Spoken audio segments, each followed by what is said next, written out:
अस्सलाम वालेकुम दोस्तों, आज की इस वीडियो में हम बात करने वाले हैं पीएमएल लॉन्ग कोर्स के बारे में जो कि पाकिस्तान आर्मी की जानिब से आया है। मैं आपको इस वीडियो में बताऊंगा कि आप इसको कैसे ऑनलाइन अप्लाई कर सकते हैं, क्या इसका तरीकेकार है, सारा कुछ आपको इस वीडियो में बताऊंगा। तो आपने इस वीडियो को अंत तक जरूर देख रहे हैं, कोई भी चीज़ को आपने स्किप नहीं करना। अगर आप चैनल पर नए हैं तो चैनल को जरूर सब्सक्राइब कर ले, मैं इसी तरह की वीडियो वगैरह अपलोड करता रहता हूँ। तो चलिए दोस्तों वीडियो को स्टार्ट करते हैं। अब यहाँ पे अगर आप देखें, ये मेरे पास इनकी ऑफिशियल वेबसाइट है janpakistanarmy.gov.pk। अब यहाँ पे जैसे ही आप आएंगे तो ये सेकंड नंबर पे आपके पास ऑप्शन है 151 पीएमएल लॉन्ग कोर्स। अगर आपने इसकी डिटेल के बारे में चेक करना है तो यहाँ पे क्लिक करेंगे रजिस्ट्रेशन के लिए। यहाँ पे मैं आपको सबसे पहले इसकी जो डिटेल है वो बता देता हूँ। सबसे पहले हम यहाँ पे बात करें तो इसकी जो रजिस्ट्रेशन स्टार्ट हुई है वो 3 अक्टूबर से लेके 6 नवंबर तक है। देन इसके बाद यहाँ पे आपकी जो क्वालिफिकेशन है इसके बारे में हम बात कर लेते हैं। तो क्वालिफिकेशन के अंदर देखें, यहाँ पे लिखा हुआ है इंटरमीडिएट या उसके इक्विवेलेंट। तो उसकी जो एज लिमिट है वो है 17 से 22 साल।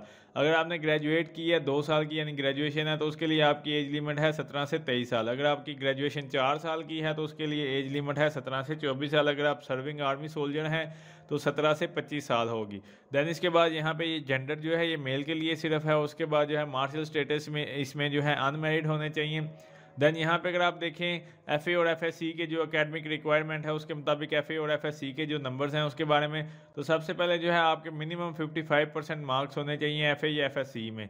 देन अगर आपने मतलब 60% मार्क्स लिए हैं यानी ग्रेजुएशन में तो 50% भी आपके एफए या एफएससी में चल जाएंगे। इसी तरह यहाँ पे अगर आप सर्विंग आर्मी सोल्जर हैं तो यहाँ पे जो है 50% मार्क्स एफए या एफएससी में होने चाहिए। देन इसी तरह यहाँ पे वेरिफिकेशन ऑफ मार्कशीट है कि आपके जो जितने भी डॉक्यूमेंट्स हैं वो आपको किसी इदारे ने इशू किए हों यानी कि जो टेस्टेड हो, बोर्ड हो, तो वहाँ के जो है साइन सेक्रेटरी वगैरह या कंट्रोलर ऑफ एग्जामिनेशन के जो है वो साइन होने ज़रूरी हैं। देन इसके बाद यहाँ पे अगर आप देखें, यहाँ पे मैं आपको बता देता हूँ इन एलिजिबिलिटी कंडीशन। अगर आप 2 दफ़ा रिजेक्ट होते हैं आईएसएसबी में तो भी आप इसके लिए अप्लाई नहीं कर सकते। अगर आपका कोई कन्विक्टेड हो कोर्ट ला या इस तरह के कोई मतलब आपका केस वगैरह चल रहा है तो भी आप इसके लिए अप्लाई नहीं कर सकते। अगर आप यहाँ पे देखें मेडिकली अगर आप अनफिट हैं तो भी आप इसके लिए अप्लाई नहीं कर सकते। बाकी यहाँ पे डिटेल आप देख सकते हो, यहाँ पे कौन सी चीज़ें हैं जिसकी वजह से आप इनएलिजिबल हो। देन यहाँ पे रजिस्ट्रेशन और सिलेक्शन प्रोसीजर के बारे में मैं आपको बता देता हूँ। तो रजिस्ट्रेशन और सिलेक्शन प्रोसीजर के बारे में हम बात कर लेते हैं। कैंडिडेट जो है वो यहाँ पे आपने जो इसकी रजिस्ट्रेशन है वो आपने इंटरनेट के थ्रू करनी है यानी कि इनकी जो ऑफिशियल वेबसाइट है वो मैं आपको बताऊंगा आप इसको ऑनलाइन कैसे अप्लाई कर सकते हैं। देन इसके बाद जब आपकी सिलेक्शन होगी उसका प्रोसीजर मैं आपको बता देता हूँ। 3 से लेके इसकी 6 मतलब नवंबर तक जो इसकी लास्ट डेट है। देन इसके बाद इंक्लूडिंग सैटरडे और संडे। उसके बाद आपका टेस्ट होगा 11 नवंबर को, यहाँ पे आप लोग देख सकते हो। ये आप उन्होंने लिखा हुआ है 11 नवंबर से 11 जनवरी 2023 तक आपका टेस्ट होगा। देन इसके बाद यहाँ पे उन्होंने बाकी चीज़ें मेंशन की हुई हैं सिलेक्शन प्रोसीजर, जिसके अंदर मतलब आपका जो टेस्ट होता है उसके अंदर सबसे पहले आपका रिटन और इंटेलिजेंस है, फिर इसके बाद जो है medical examination, then physical test है, उसके बाद आपका इंटरव्यू होगा। अब रिटन टेस्ट के अंदर उन्होंने बताया हुआ है कि रिटन टेस्ट के अंदर जो है आपके बेसिकली इंग्लिश, मैथ, पाक स्टडीज़, इस्लामियात और जनरल नॉलेज के क्वेश्चन हो सकते हैं यानी कि होंगे। देन इसके बाद फिजिकल टेस्ट में जो है आपका क्राइटेरिया कुछ इस तरह से मैच करना चाहिए कि 1.6 किलोमीटर की जो आपकी दौड़ होगी वो होगी और वो 8 मिनट में आपने कंप्लीट करना है। उसके 3 नंबर हैं। फिर पुल अप्स हैं 3 रेपिटेशन है 2 मिनट्स। फिर इसी तरह पुशअप्स हैं वो 15 रेपिटेशन है 2 मिनट के अंदर। फिर क्रंचीज़ हैं और उसके बाद डिच क्रॉसिंग है, यहाँ पे आप लोग देख सकते हैं। तो ये इस तरह से फिजिकल टेस्ट की है आपने इस तरह से। फिर इंटरव्यू के बारे में यहाँ पे लिखा हुआ है जिसके अंदर मतलब यहाँ पर उन्होंने बताया हुआ कि जब आप फाइनल सिलेक्शन हो जाती है उसके बाद जो है आपका एक इंटरव्यू होगा। अब यहाँ पे मैं आपको बताता चलूँ कि आपको जो डॉक्यूमेंट्स रिक्वायर होंगे और मतलब इसको सिलेक्शन के लिए, और उसके बाद अब यहाँ पे हम बात करते हैं डॉक्यूमेंट्स रिक्वायर्ड जो कि आपकी सिलेक्शन के लिए ज़रूरी हैं। उसके अंदर आपके ओरिजिनल सर्टिफिकेट्स होने चाहिए जिसके अंदर मार्कशीट है, मैट्रिक, एफए, एफएससी या इक्विवेलेंट जो भी है। आपका सीएनआईसी होना चाहिए जिसके अंदर आपकी एज जो है 18 साल लाजमी होनी चाहिए। देन इसके बाद एक सेट ऑफ फोटोकॉपी जो ऊपर डॉक्यूमेंट बताए गए हैं वो सारे आपके लाजमी, मतलब आपकी जो मार्कशीट है, आईडी कार्ड वगैरह, फादर मदर का जो है 3 पासपोर्ट साइज पिक्चर होनी चाहिए, कलर पासपोर्ट साइज पिक्चर जो कि अटेस्टेड होनी चाहिए फ्रंट और बैक से। देन मतलब यहाँ पे उन्होंने लिखा है प्रिंसिपल या क्लास 1 गैजेट ऑफिसर से। देन उसके बाद यहाँ पे उन्होंने लिखा हुआ है कि ओल्ड नेशनैलिटी कार्ड जो है वो आपका एक्सेप्ट नहीं होगा, न्यू होना चाहिए। तो यहाँ पे हम बात कर लेते हैं कि आपने इसको ऑनलाइन अप्लाई कैसे करना है। बेसिकली यहाँ पे अगर आप देखें तो यहाँ पे फॉर रजिस्ट्रेशन पे आपने क्लिक करना है तो इसका जो एप्लीकेशन फॉर्म है वो ओपन हो जाएगा। यहाँ पे अगर आप देखें रजिस्ट्रेशन फॉर्म फॉर यहाँ पे पीएमए एकेडमिक लॉन्ग कोर्स है। इसके बाद यहाँ पे जो कोर्स अभी जो चल रहा है वो है PMA 151 long course. Testing centre आपने चूज़ कर लेना है जो भी आपको नज़दीक पड़ता है, जैसे लाहौर, पेशावर, कोयटा, यहाँ पे जो भी आपको एरिया नज़दीक पड़ता है वो वाला आप एरिया यहाँ से चूज़ कर सकते हैं। देन इसके बाद यहाँ पे आपका फुल नेम आ जाएगा, उसके बाद आपकी डेट ऑफ बर्थ क्या है वो यहाँ पे आपने मेंशन करनी है। फिर उसके बाद आपका जो CNIC नंबर है या बेफाम नंबर है वो यहाँ पे आप मेंशन करेंगे।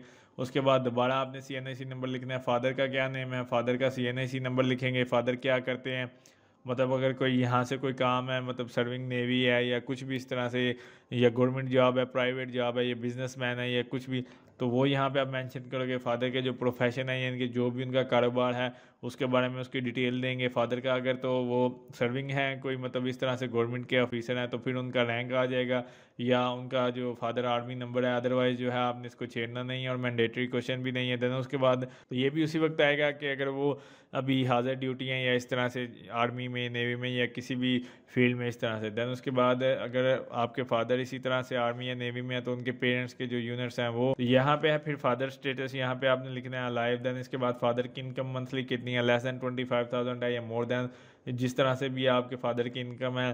देन इसके बाद प्लेस ऑफ डेथ, अगर तो खुदा न खास्ता आपके फादर की डेथ हो गई है तो कौन सी मतलब प्लेस ऑफ डेथ है। उसके बाद यहाँ पे आपने बताना है कि नेचर ऑफ डेथ क्या थी। ये क्वेश्चन उस वक्त पूछे जाते हैं यानी कि जब आपके कोई रिलेटिव यानी कि आपके जो फादर हैं वो मतलब आर्मी में, नेवी में या शहीद हो चुके हैं, तो उस वक्त के लिए ये मैंडेटरी क्वेश्चन नहीं है। देन उसके बाद यहाँ पे अगर आप देखें मदर का नेम, मदर का CNIC, मदर का प्रोफेशन क्या है, हाउस वाइफ हैं या मतलब जॉब वगैरह करती हैं या कुछ भी, तो अगर तो वो जॉब करती हैं तो यहाँ पे आप उनका प्रोफेशन लिखेंगे। अदरवाइज़ आप इसको हाउस वाइफ लिख सकते हैं।